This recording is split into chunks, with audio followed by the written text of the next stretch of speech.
মোবাইলের কিউআর কোডে আমরা এই কিউআর কোড স্ক্যান করলেই এই ফেব্রিক্সের সমস্ত ইনফরমেশন মোবাইলে পেয়ে যাব।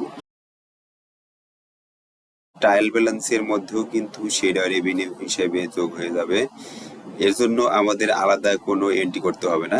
অর্ডার রিসিভ থেকে শুরু করে সমস্ত প্রসেসগুলোই রাখা হয়েছে একদম short and simple.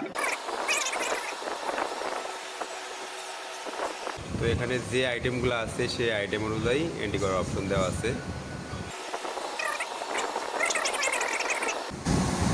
Save successful.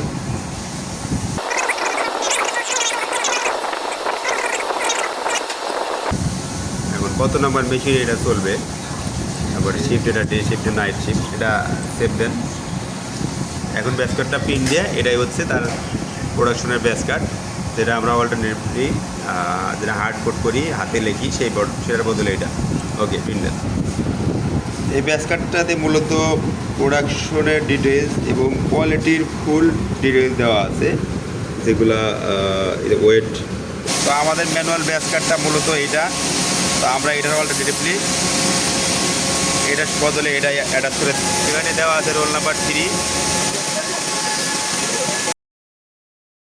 এটার ওয়েট আসছে, এটা হচ্ছে 3 নম্বর রোল। কত কেজি নিয়ে দেখলাম? তো আমরা 3 নম্বর রোলে 34 কেজি 800 গ্রাম। তো এখানে সেম জিনিসটাকেই কোয়ালিটি রিপোর্টটা আপডেট করবে।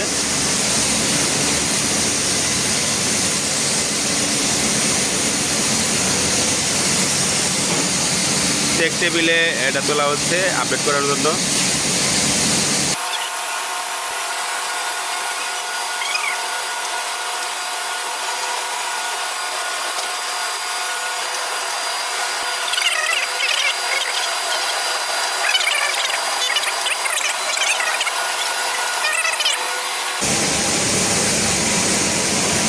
জাস্ট এখানে একটা ফল পাওয়া গেছে, যেটা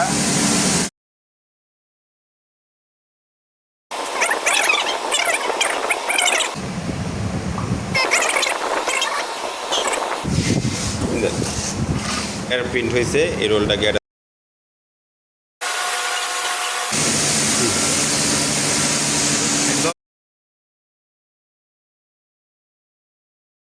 তো এই পর্যায়ে ডেলিভারি চালান ক্রিয়েট করা হচ্ছে। ডেলিভারি চালানের অল্টারনেটিভ হাতে যে চালান করা হয় সেটার পরিবর্তে এখানে চালান করা হবে। যদি কোনো কারণে সফটওয়্যারে চালান করা সম্ভব না হয়, তাহলে অবশ্যই ম্যানুয়াল চালান করে ম্যানুয়াল চালান পরবর্তী সেই চালান নাম্বারটা এখানে দিয়ে দিতে হবে।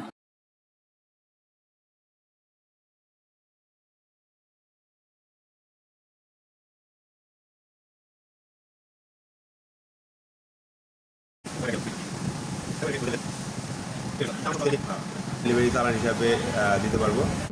প্রতিদিন কত টাকার কাজ হয়েছে সেই হিসাবটা এখান থেকে অটোমেটিক্যালি চলে আসবে, শুধুমাত্র ডেলিভারি চালানটা প্রপার এন্ট্রি করার মাধ্যমে।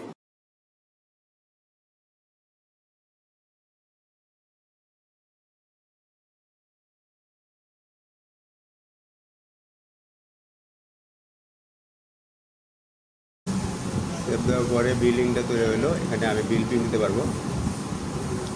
তো এই বিল প্রিন্ট দেওয়ার মাধ্যমে আমাদের অ্যাকাউন্টিংয়ের কাজটা শেষ।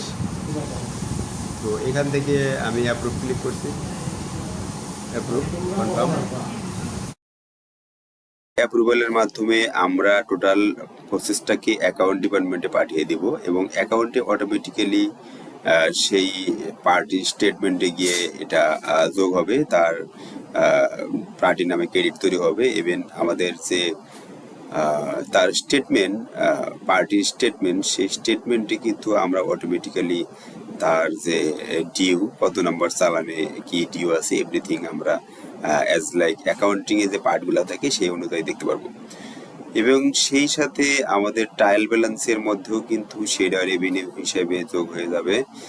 এর জন্য আমাদের আলাদা কোনো এন্ট্রি করতে হবে না, কারণ আমরা এন্ট্রি করতে গেলে, আমাদেরকে ম্যানুয়াল কাজটি করতে গেলে এটা ভুল হতে পারে, কিন্তু এখান থেকে সরাসরি অ্যাকাউন্ট ডিপার্টমেন্টে চলে যাবে এবং অ্যাকাউন্টে সেই পার্টির নামে ক্রেডিট তৈরি হবে। ইভেন পরবর্তীতে সে পেমেন্ট করলে অ্যাজ লাইক সে ক্যাশ পেমেন্ট বা ব্যাংক পেমেন্ট বা চেক পেমেন্ট যেভাবেই করুক, সেটা কিন্তু অটোমেটিক্যালি তার আমাদের অ্যাকাউন্টিং ফাংশনে গিয়ে কাজ করবে। ওভারঅল এটি একটি ইন্টিগ্রেটেড সফটওয়্যার সিস্টেম, যেখানে শুধুমাত্র প্রোডাকশন রিলেটেড কাজ চললেই বাকি কাজগুলো কিন্তু অটোমেটিক্যালি ডিল করবে। এর জন্য আমাদের অ্যাডিশনাল কোনো ওয়ার্ক করতে হবে না। এবং প্রত্যেকটা পার্টে হিউজ পরিমাণ প্রোটেকশন দেওয়া আছে, যে চাইলেই যে ইউজারকে যে রোল দেওয়া আছে সেই রোলের বাইরে সে কাজ করতে পারবে না।